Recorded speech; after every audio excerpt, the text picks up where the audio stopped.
조선시대에 가장 유명했던 부자 가문 중 하나는 경주에 자리한 최부잣집입니다. 신라 말기에 저명한 문장가 최치원의 후손인 최씨 가문은 무려 300년 동안 조선 최고의 부자로서 명성을 떨쳤습니다. 이 가문은 11대에 걸쳐 400년이 넘는 시간 동안 엄청난 재산을 지키며 여러 대에 걸쳐 진사들을 배출해 왔습니다. 최부잣집이 이렇게 오랜 기간 동안 부와 명예를 유지할 수 있었던 이유 중 하나는 조상 대대로 전해 내려오는 6가지 가훈 덕분이었습니다. 첫 번째 가훈은 과거 시험에 응시하되 진사 이상의 벼슬을 하지 말라는 것이었습니다. 이는 큰 뜻이 숨어 있었는데 조선시대 양반 사회에서는 신분을 유지해야 부를 축적할 수 있었지만 벼슬이 너무 높아지면 정치적 투쟁에 휘말려 가문이 몰락할 위험이 컸기 때문입니다. 최부잣집은 권력을 함께 갖는 위험을 경계하여 과도한 벼슬을 피하도록 가르쳤습니다. 그래서 그들은 종종 최진사집이라고 불리기도 했습니다. 두 번째 가훈은 재물을 모으되 만석 이상은 넘지 말라는 것이었습니다. 이는 그 이상의 재산은 소작인들에게 돌려주기 위한 배려였습니다. 최부잣집은 남들보다 훨씬 낮은 소작료를 받았고 주변 사람들이 토지를 내놓으면 오히려 최부잣집에 소개해 매입을 권유했습니다. 이런 선한 경영 덕분에 그들은 명성을 지키며 더욱 큰 부를 누릴 수 있었습니다. 세 번째 가훈은 손님이 찾아오면 정성껏 대접하라는 것이었습니다.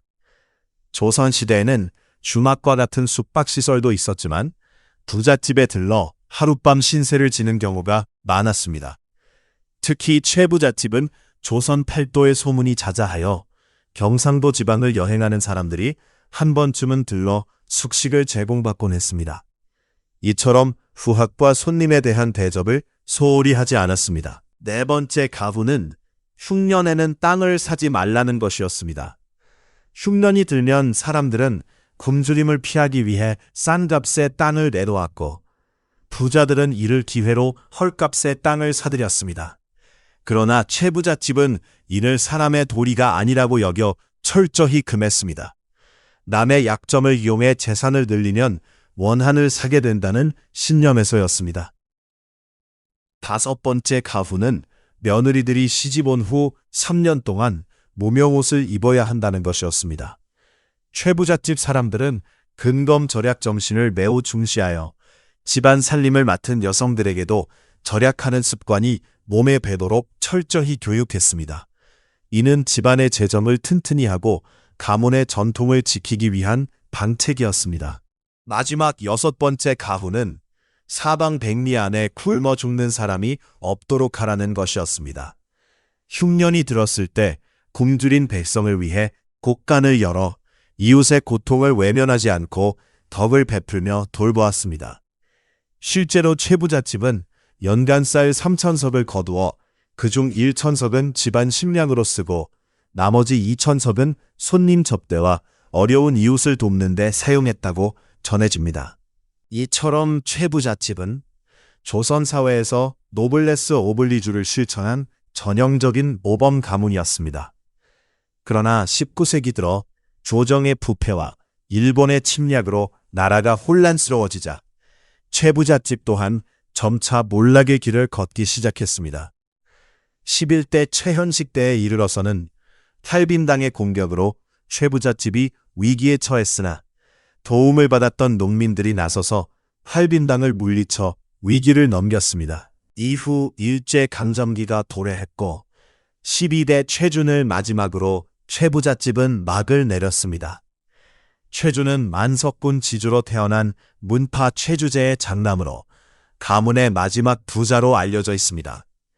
그의 집에는 상근 노비가 많을 때 100명에 달했으며 일부 노비는 아침 출근 저녁 퇴근하는 주간 근무 형태로 살림을 도왔습니다. 최준의 이동 시에는 인력거와 말이 늘 대기하고 있어 경주에서 사실상 자가용 역할을 했습니다. 경북 경주시 교동에 위치한 최부잣집은 구원말 의병과 일제강점기 독립운동가들의 은신처이기도 했습니다. 최익현, 신돌석, 최시형, 손병희 등 수많은 독립운동 인사들이 이곳을 거쳐봤으며 최준 역시 어린 시절부터 독립운동가들의 영향을 받아 항일 독립정신을 품게 되었습니다. 그는 조선 국권회복단과 대한광복회에 참여하며 거액의 자금을 지원해 독립운동단체의 활동을 뒷받침했습니다. 특히 대한광복회 총사령 박상진과는 사촌 관계였으며 자신의 자산을 맡아 대한광복회의 재정을 관리했습니다. 대한광복회가 발각되었을 때 최준도 연루되어 짧은 옥고를 치렀습니다. 1914년 어느 날 독립운동가 백산안이 최준을 찾아와 자금을 요청하자 최준은 흔쾌히 승낙했습니다. 하지만 논밭을 팔아 자금을 마련하는 것은 노출 위험이 크기에 해외로 자금 반출이 자유로운 무역회사를 설립하기로 했습니다. 최준은 전 재산을 담보로 백산상을 설립해 무역사업을 시작했고 초기에는 일본 경찰과 은행의 감시를 피하며 사업을 전개했습니다. 사업이 궤도에 오르자 일본의 감시만이 느슨해졌고 자본금을 점차 줄여 독립운동 자금으로 전환했습니다. 백산상회는 임시정부에 필요한 자금을 지원하는 역할을 했으며 당시 돈으로 100만 원, 현재 가치로 약 1,500억 원에 달하는 거액이 독립운동에 사용되었습니다. 자본금이 잠식되자 무역회사는 부도가 났고 한때 최부잣집 전 재산이 일제로부터 압류당하는 위기까지 겪었습니다.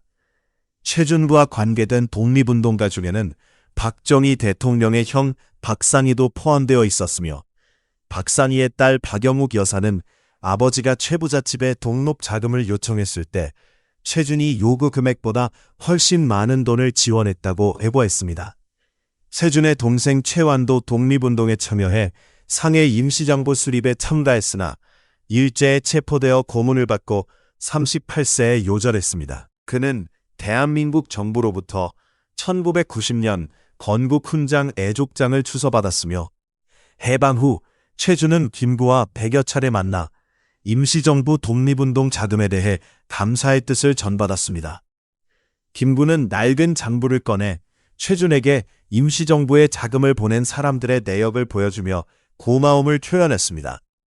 최준은 독립운동과 인재 양성을 위해 전 재산을 희사하며 영남대학교의 전신인 대구대학 설립에 앞장섰습니다. 1947년 최준은 경북 유지들을 모아 대구대 설립을 주도했고 가문의 마지막 재산을 모두 투자했습니다. 가문 대대로 수집된 8,900여 번의 고서와 경주 교동의 집, 선산 등도 모두 영남대학교에 기증했습니다.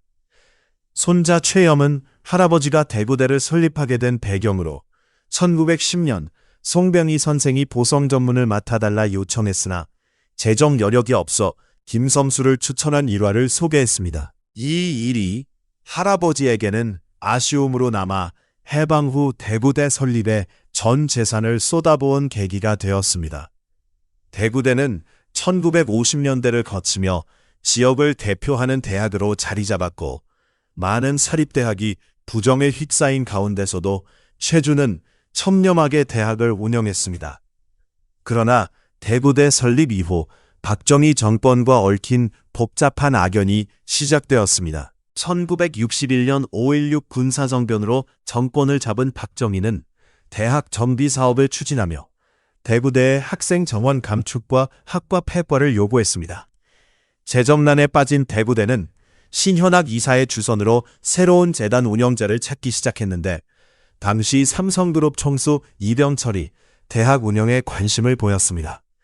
이병철은 대구대를 최고의 대학으로 만들겠다는 의지를 보이며 최준에게 경영권 인수를 제안했습니다. 최준, 과거 송병희가 보성 전문을 무상으로 맡긴 것처럼 대구대 경영권을 아무 대가 없이 이병철에게 넘겨주었고 자신은 대학 이사로 남아 경영을 감시하겠다고 했습니다.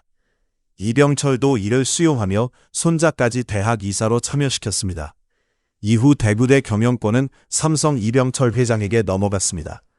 삼성 측은 여러 차례 금전적 보상을 제안했으나 최준은 모두 거절하며 대학은 주인이 없는 것이라 말했습니다. 그러나 삼성은 1966년 사카린 밀수 사건에 휘말려 여론의 문매를 맞았습니다. 한국비료공사가 사카린을 건설 자재로 위장해 밀수하다가 발각되었고, 검찰 수사가 시작되자 이병철 회장은 경영 일선에서 물러나고 한국비료를 국가에 바치겠다고 발표했습니다. 이 사건은 박정희 정권과 삼성 간 은밀한 거래가 있었음을 시사했습니다. 결국 이병철은 정권 압박으로 대부대를 박정희 측에 넘기기로 결정했습니다. 대부대를 넘기고 성공관대를 받는 조건이었는데, 이는 오늘날 박근혜 전 대통령과 연관된 영남대학교와 삼성의 성균관대학교의 탄생 배경이 되었습니다. 대부대 재단 소유권은 최씨 가문에서 이병철 회장을 거쳐 박정희 대통령 측으로 넘어갔으며, 대부 지역 다른 사립대인 청부대도 이미 박정희 정권 인사들에게 넘어간 상태였습니다. 박정희 정권의 계획은 대구대와 청부대를 통합해 영남대를 출범시키는 것이었으나, 이병철은 최준에게 이를 알리지 않고 진행했습니다. 최준은 뒤늦게 이를 알고 이병철 사무실을 찾아가 분노했으나 신연하게 설득으로 결국 수용했습니다. 1967년 12월 박정희 정권은 두 대학을 합병해 영남대를 출범시켰고, 영남대 법인 정관에는 박정희 선생의 창학 정신을 명시했습니다.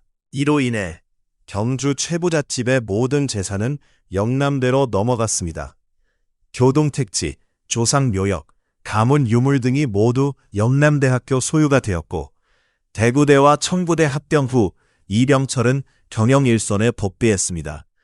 당시 상황을 회고한 이병철의 측근은 권력으로 대학을 장악하고 영남대를 만들었다고 묘사했습니다. 박정희 대통령 서거 후 영남대는 혼란에 빠졌고, 박근혜 전 대통령이 이사장으로 취임했으나 학생과 교직원들의 반대로 이사장직을 사임하고 이사로 남았습니다.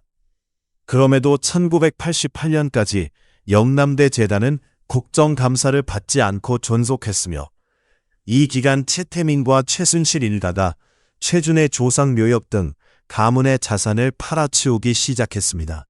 영남대 재단이 최씨 집안 선산을 매각한다는 소식에 경주 최씨 집안이 나서 2배 가격을 제시했으나 이미 매각된 뒤였습니다. 영남대는 1988년 국정감사에서 비리 사건으로 수모를 겪었고, 박근혜는 이사직을 물러났습니다. 최준의 장손 최염은 당시 박근혜 이사직 사퇴를 전국이 비난하는 가운데 이사진 전원이 사퇴했다고 묘사했습니다. 박근혜는 이사직 사퇴 후 영남대와 완전히 손을 떼겠다고 선언했으나 2009년에는 여전히 이사 추천권을 행사하며 논란을 일으켰습니다. 1970년 9월 최준은 경주 대저택에서 조용히 생을 마감했고, 정부는 그에게 대통령 표창과 건국훈장 애족장을 추서했습니다. 최준까지 12대 만석군으로 명성을 떨쳤지만 후손들에게는 재산을 물려주지 않았습니다. 잠손 최영 씨조차 재산을 한 푼도 상속받지 못했으며, 최영 씨가 소장한 문파 선생의 유품은 몇 점의 글씨와 벼루뿐입니다. 벼루는 최준이 대부대를 부탁하며 이병철 회장에게 선물했다고 전해집니다. 대신 최영 씨는 가문의 이름 덕분에 폭넓은 인간관계를 형성하며 풍요로운 삶을 살았습니다. 최영 씨는 자유당, 민주당, 공화당 등 역대 정당 인사들과 교류하며 지냈고, 말과 행동에도 신중을 기해 주변의 신뢰를 얻었습니다. 자본가 친구들이 동업을 권유해 사업도 했으며, 한때 석재와 철강 가공업을 운영하고 성남병원 이사장직도 맡았다가 은퇴했습니다. 성남시 분당구 정자동에 작은 빌딩도 소유했으나 외환 위기 때 잃었습니다. 재산은 거의 없지만 육체적 정신적으로는 부유한 삶을 살고 있으며, 그의 첫째 아들은 판사 최성길로 한때 창원지법에 근무한 것으로 알려졌습니다. 경주 최부잣댁은 경북 경주시 교촌에 위치해 있는데, 교촌은 신라시대 요석공주가 살던 곳으로 유명합니다. 그렇다면 최부잣집의 과거 재산 가치는 대체 어느 정도였을까요? 만석은 쌀 한 포를 기준으로 약 20kg이며 총 36,000포에 달했습니다. 한 포당 5만 원으로 환산하면 쌀값만으로 연간 약 18억 원의 수입이 있었던 셈입니다.